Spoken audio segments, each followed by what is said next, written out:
Romanos capítulo 8. Por consiguiente, ninguna condenación pesa ya sobre los que están en Cristo Jesús. Porque la ley del Espíritu que da la vida en Cristo Jesús te liberó de la ley del pecado y de la muerte. Pues lo que era imposible a la ley, reducida a la impotencia por la carne, Dios, habiendo enviado a su propio Hijo en una carne semejante a la del pecado, y en orden al pecado, condenó el pecado en la carne, a fin de que la justicia de la ley se cumpliera en nosotros que seguimos una conducta, no según la carne, sino según el Espíritu. Efectivamente, los que viven según la carne, desean lo carnal. Mas los que viven según el Espíritu, lo espiritual. Pues las tendencias de la carne son muerte, mas las del Espíritu, vida y paz. Ya que las tendencias de la carne llevan al odio a Dios, no se someten a la ley de Dios, ni siquiera pueden. Así, los que están en la carne, no pueden agradar a Dios. Mas vosotros no estáis en la carne, sino en el Espíritu, ya que el Espíritu de Dios habita en vosotros. El que no tiene el Espíritu de Cristo, no le pertenece. Mas si Cristo está en vosotros, aunque el cuerpo haya muerto ya a causa del pecado, el Espíritu es vida a causa de la justicia. Y si el Espíritu de aquel que resucitó a Jesús de entre los muertos habita en vosotros, aquel que resucitó a Cristo de entre los muertos dará también la vida a vuestros cuerpos mortales, por su Espíritu que habita en vosotros. Así que, hermanos míos, no somos deudores de la carne para vivir según la carne. Pues, si vivís según la carne, moriréis.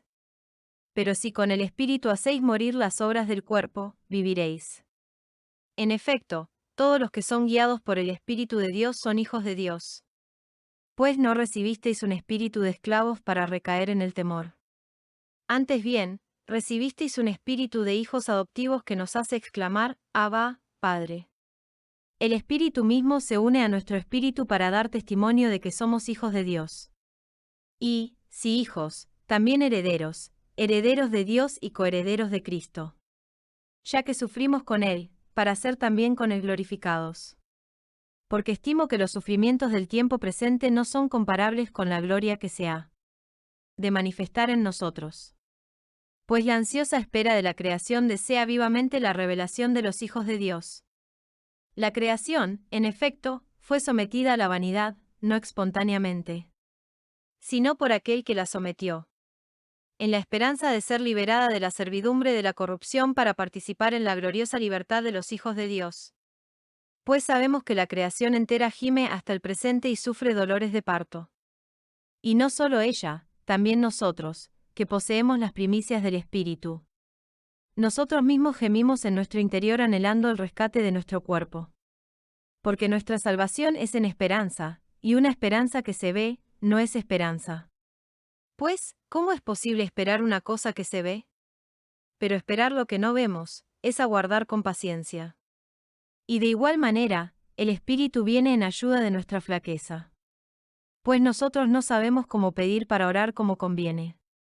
Mas el Espíritu mismo intercede por nosotros con gemidos inefables. Y el que escruta los corazones conoce cuál es la aspiración del Espíritu. Y que su intercesión a favor de los santos es según Dios.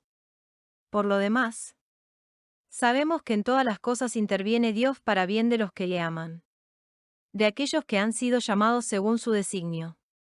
Pues a los que de antemano conoció, también los predestinó a reproducir la imagen de su Hijo, para que fuera él el primogénito entre muchos hermanos, y a los que predestinó, a esos también los justificó, a los que justificó, a esos también los glorificó. Ante esto, ¿qué diremos? Si Dios está por nosotros, ¿quién contra nosotros? El que no perdonó ni a su propio Hijo, antes bien le entregó por todos nosotros. ¿Cómo no nos dará con él graciosamente todas las cosas? ¿Quién acusará a los elegidos de Dios? Dios es quien justifica. ¿Quién condenará? ¿Acaso Cristo Jesús? El que murió, más aún el que resucitó, el que está a la diestra de Dios, y que intercede por nosotros. ¿Quién nos separará del amor de Cristo?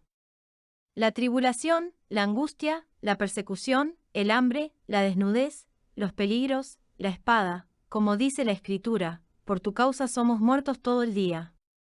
tratados como ovejas destinadas al matadero. Pero en todo esto salimos vencedores gracias a aquel que nos amó. Pues estoy seguro de que ni la muerte, ni la vida, ni los ángeles, ni los principados, ni lo presente, ni lo futuro, ni las potestades, ni la altura, ni la profundidad, ni otra criatura alguna podrá separarnos del amor de Dios manifestado en Cristo Jesús Señor nuestro.